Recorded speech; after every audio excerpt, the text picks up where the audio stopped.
To the channel science with Pinky. आज की class में हम हमारी एचटेट पीजीटी बायोलॉजी के पीवाईक्यूज की सीरीज़ को कंटिन्यू करते हैं और आज हम सीखेंगे एक नया कंसेप्ट दैट इज़ माइटोसिस। तो इस कंसेप्ट से हमारा क्या क्वेश्चन आया था कि during which phase of cell cycle does the paired centrioles replicate into pairs. ठीक है, मीन्स इस क्वेश्चन में क्या कह रहे हैं कि जो माइटोसिस प्रोसेस है सेल डिवीज़न का, उसके अंदर कौन सा ऐसा फेज है जिसके अंदर क्या है कि जो सेंट्रियोल्स हैं वो रेप्लिकेट करते हैं टू पेयर्स के अंदर। तो आपका कौन सा ऑप्शंस क्या गिवन है, G1 phase, S1 phase, G2 phase and M phase. तो इस क्वेश्चन का हमारा राइट आंसर रहेगा S phase, that is synthesis phase. ठीक है, तो जो माइटोसिस है वो बेसिकली क्या है कि जो सेल है वो डिवाइड करता है into two genetically identical daughter cells. एक सेल है हमारे पास, वो वेरियस प्रोसेसेस होती हैं, वेरियस फॉर्मेशन होती है और टू डॉटर सेल्स के अंदर डिवाइड कर जाता है जो आइडेंटिकल होता है अपने पेरेंट सेल से। ठीक है, तो इसमें पेरेंट सेल से आइडेंटिकल है मीन्स जो एग्जैक्ट कॉपी आपका पेरेंट डीएनए में था वही एग्जैक्ट कॉपी आपका डॉटर डीएनए सेल के अंदर है वो रहेगा। तो जो सेल डिवीज़न है वो इम्पोर्टेंट पार्ट है, इम्पोर्टेंट रोल प्ले करता है in growth, tissue repair and asexual reproduction in organism. बहुत सारे ऑर्गेनिज्म ऐसे हैं जो डिवाइड करते हैं, माइटोसिस होता है, सेल डिवीज़न होता है, दो सेल्स के अंदर फर्दर डिवाइड करते हैं। तो इस तरीके से वो अपना असेक्सुअल रिप्रोडक्शन है की हेल्प से वो है वो ग्रो करते हैं और अपना नंबर है वो इंक्रीज करते हैं।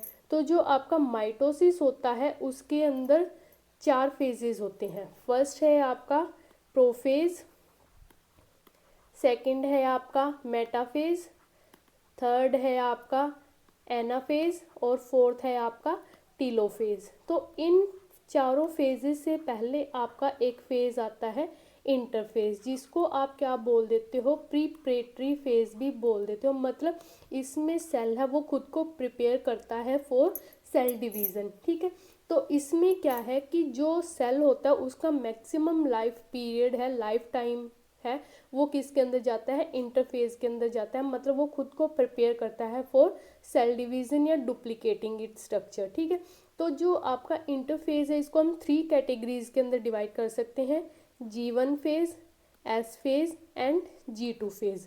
ठीक है, जो G1 फेज है आप देखो ये चीज़ इस जो डायग्राम है इसके अंदर भी देख सकते हैं कि ये सबसे लंबा हमारा सेल डिवीज़न का टाइम पीरियड है जो आपका इंटरफेज है। तो जो इंटरफेज है उसको हम थ्री पार्ट्स के अंदर डिवाइड करते हैं, G1 phase, S phase and आपका G2 फेज। जो G1 फेज है उसमें तो बेसिकली क्या होता है, सेल की ग्रोथ होती है।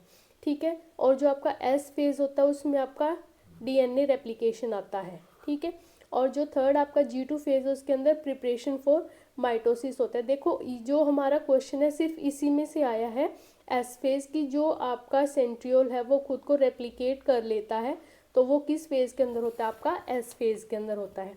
तो G1 फेज क्या है हमारा, इसमें क्या होता है कि जो सेल है वो मेटाबॉलिकली एक्टिव होते हैं, मीन्स उसके अंदर जो मेटाबॉलिक प्रोसेसेस हैं वो इस टाइम पे पीक पे होती हैं और वो जो सेल है वो ग्रो करता है, सेल का साइज है वो इंक्रीज होता है। ठीक है, और इसमें क्या होता है कि प्रोटीन की सिंथेसिस होती है, आरएनए की सिंथेसिस होती है और जो सेल ऑर्गेनेलिज प्रेजेंट है उनका डुप्लीकेशन होता है। बट यहाँ पे डीएनए का डुप्लीकेशन है वो नहीं होता इस फेज के अंदर। ठीक है, तो जो एस फेज आता है उसके अंदर क्या होता है कि जो आपका डीएनए है वो क्या करता है, रेप्लिकेट करता है। ठीक है, रेप्लिकेट करता है मतलब जो डीएनए का अमाउंट है वो आपका डबल हो जाएगा। अगर वो 2 कार्बन का डीएनए है तो वो 4 कार्बन के अंदर चेंज हो जाएगा। बट जो क्रोमोसोम नंबर है वो आपका क्या रहेगा, कांस्टेंट है वो रहेगा। G2 फेज क्या है, इसमें क्या होता है कि जो आपका सेल ग्रो हुआ है, जो रेप्लिकेशन हुई है वो ग्रो होता रहता है और जो प्रोटीन सिंथेसिस है वो होता रहता है, जो हमें किस टाइम पे रिक्वायर्ड है, माइटोसिस टाइम पे है वो रिक्वायर्ड है। तो G2 फेज के बाद है वो सेल खुद को प्रिपेयर कर लेता है फॉर द सेल डिवीजन या फॉर द माइटोसिस प्रोसेस। तो सबसे पहला फेज हमारा क्या आता है, प्रोफेज आता है। ठीक है, ये फर्स्ट स्टेज है आपका माइटोसिस का। इसमें क्या होता है देखो, जो ये सेंट्रियोल प्रेजेंट होते हैं, ठीक है, जो सेंट्रियोल प्रेजेंट होते हैं वो क्या होता है कि जो आपके पोल्स हैं अपोजिट डायरेक्शन में जाना है वो स्टार्ट कर देता है, ठीक है। और जो क्रोमेटिन इसके अंदर प्रेजेंट होता है वो कंडेंस हो जाता है किस फॉर्म में, आपका क्रोमोजोम की फॉर्म में है वो कंपैक्ट होना स्टार्ट हो जाए। मतलब पहले तो वेल डिस्ट्रीब्यूटेड था, लेकिन जैसे ही आपका प्रोफेज स्टार्ट होता है तो ये खुद को कंडेंस कर लेता है एक्स फॉर्म के अंदर, मीन्स क्रोमोजोम के अंदर, ठीक है। तो टू आइडेंटिकल सिस्टर क्रोमेटिड बना लेता है जो सेंट्रोमियर से अटैच होते हैं। अब देखो जैसे ये स्ट्रक्चर बना लेता है ये, ठीक है, तो ये किससे सिस्टर क्रोमेटिड्स हैं, तो ये किससे अटैच होता है, आपका सेंट्रोमियर से अटैच है वो होता है। तो फिर क्या होता है कि जो ये जिस न्यूक्लियस के अंदर ये प्रेजेंट होते हैं क्रोमेटिड्स, वो न्यूक्लियर एनवलप है वो ब्रेक डाउन है वो होना शुरू हो जाता है। थर्ड वन में क्या है कि जो आपका सेंट्रोसोम्स है उसमें क्या बनना स्टार्ट हो जाते हैं, स्पिंडल है वो बनना स्टार्ट है वो हो जाते हैं, ठीक है। नेक्स्ट फेज आपका आता है मेटाफेज। तो जो मेटाफेज है वो आपका सेकंड फेज है, ठीक है। और इसमें क्या होता है कि accurate segregation of genetic material है वो हो जाता है। मीन्स जो आपके क्रोमेटिड्स थे, सेंट्रोसोम थे, वो क्या हो जाते हैं, सेग्रीगेट होना है वो स्टार्ट हो जाते हैं। और एक इसमें अलाइनमेंट हो जाती है, वो हम डिस्कस करेंगे कि क्या है alignment at the metaphase plate.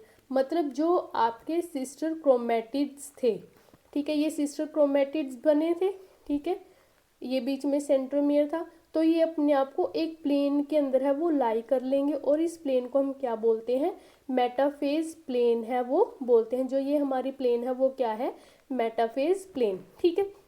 और इस वजह से क्या होता है कि जो ये मेटाफेज प्लेन है इससे हम क्या आइडेंटिफाई कर सकते हैं कि जो आपका सेंट्रोमियर्स है वो आपके जो स्पिंडल फॉर्मेशन हो रही है वो आपके इक्वल डिस्टेंस के ऊपर है बट इन अपोजिट पोल्स।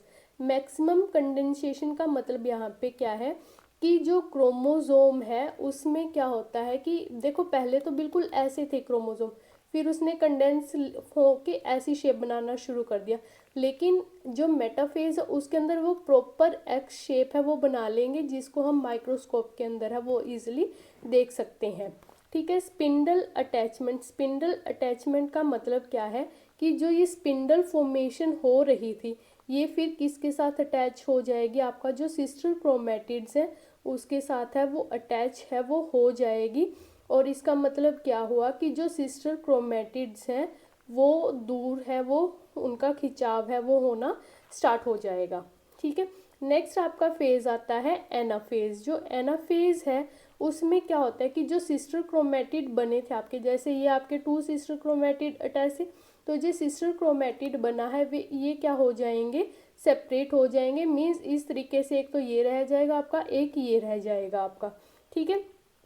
और इसमें क्या होएगा कि जिस प्रोटीन ने, देखो हमने एनाफेज में पढ़ा था कि ये जो प्रोटीन है जिस प्रोटीन ने इन दोनों को आपस में जोड़ रखा है उसको हम क्या बोलते हैं, काइनेटोकोर है वो बोलते हैं, ठीक है। लेकिन जो आपका एनाफेज है उसमें ये प्रोटीन है वो डिग्रेड हो जाएगा जिस वजह से जो ये सिस्टर क्रोमेटिड है वो सेपरेट है वो हो जाएगा, ठीक है। उसके बाद क्या होता है कि जो ये आपके सिस्टर क्रोमेटिड हैं वो डिटैच हो गए, तो उस वजह से क्या होएगा कि अपोजिट डायरेक्शन में, मीन्स जो ये वाला है ये इस डायरेक्शन में आना स्टार्ट हो जाएगा और ये वाला सिस्टर क्रोमेटिड है वो आपका अपोजिट डायरेक्शन में है वो जाना स्टार्ट हो जाएगा, ठीक है।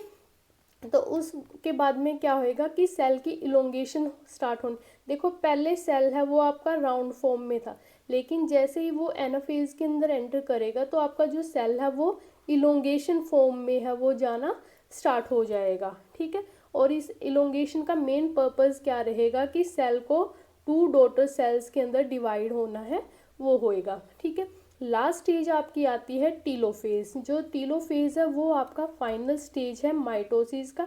इसमें क्या होएगा कि क्रोमोसोम डीकंडेंसेशन, जो आपका क्रोमोसोम कम्पैक्ट फॉर्म में आया था वो क्या हो जाएगा, डीकंडेंसेशन है उसका होना स्टार्ट हो जाएगा, मतलब डिस्ट्रीब्यूशन है वो हो जाएगा। न्यूक्लियर एनवलप रिफॉर्मेशन, मतलब जो आपके प्रोफेज के अंदर स्टेप्स थे वो बिल्कुल अपोजिट यहाँ पे हो जाएंगे। तो प्रोफेज में क्या था, जो न्यूक्लियर एनवलप है वो डिसअपियर हो रहा था, लेकिन इसमें क्या हो जाएगा, वापस से रीफॉर्मेशन है वो स्टार्ट हो जाएगा। न्यूक्लियोलस भी रीअपियर होना स्टार्ट हो जाएगा। स्पिंडल अपरेटस डिसेंबली, मतलब जो ये स्पिंडल अपरेटस था वो भी क्या होना, खत्म होना स्टार्ट हो जाएगा। साइटोकाइनिन ओवरलैप, साइटोकाइनिन का मतलब है कि जो आपका ये साइटोप्लाज्म है वो टू हाल्व्स के अंदर है वो डिवाइड हो जाएगा, मतलब इसमें धीरे धीरे करके कॉन्ट्रिक्शन आएगी सेल के अंदर, ठीक है। फिर फर्दर ये क्या करेगा, दो डॉटर सेल्स के अंदर है वो डिवाइड है वो हो जाएगा। तो ये हमारे डिफरेंट फेजेस थे किसके, माइटोसिस के। माइटोसिस में फर्स्ट वन है आपका इंटरफेज, जो क्या है आपका प्रिपरेटरी स्टेज है, वो ये सबसे लंबा स्टेज होता है। देन आपका प्रोफेज, फिर आपका metaphase, then anaphase, then telophase. तो अगर हम इनको कंबाइन करके देखें, जैसे आप इसके अंदर भी देख सकते हैं कि प्रोफेज के अंदर क्या है कि जो क्रोमोजोम है वो कंडेंस होना स्टार्ट हो जाता है, ठीक है, और स्पिंडल फाइबर्स की फॉर्मेशन होना स्टार्ट हो जाती है। न्यूक्लियर एनवलप ब्रेक डाउन होना शुरू हो जाता है। सेंट्रोजोम है वो अपोजिट पोल की साइड है, ये जाना स्टार्ट हो जाते हैं। प्रो मेटाफेज के अंदर क्या है, chromosome continue to condense, kinetochore appears at the centromere, mitotic spindle है वो बनना स्टार्ट हो जाते हैं। मेटाफेज में क्या आ जाएगा, मेटा फेज प्लेट है वो बन जाएगी, सिस्टर क्रोमेटिड उसके साथ है वो अटैच हो जाएंगे। एनाफेज में वो डिटैच हो जाएंगे और अपोजिट पोल की साइड जाना स्टार्ट कर देंगे। टीलोफेज में क्या आएगा, जो क्रोमोसोम है वो अपोजिट डायरेक्शन में चले जाएंगे, न्यूक्लियर एनवलप है वो डेवलप होना स्टार्ट हो जाएगा, ठीक है। और जो साइटोकाइनेसिस है, मतलब जो साइटोप्लाज्म है टू हाफ्स के अंदर है वो डिवाइड हो जाएगा। पढ़ते रहिए। Thank you. होपफुली आपको आज का कंसेप्ट है वो समझ आया होगा। तो अगर आपको सेशन अच्छा लगा तो चैनल को लाइक करें, शेयर करें एंड सब्सक्राइब करें। कल फिर मिलेंगे आपसे एक नए कंसेप्ट के साथ, नए क्वेश्चन के साथ। तब तक आगे बढ़ते रहिए, पढ़ते रहिए। Thank you.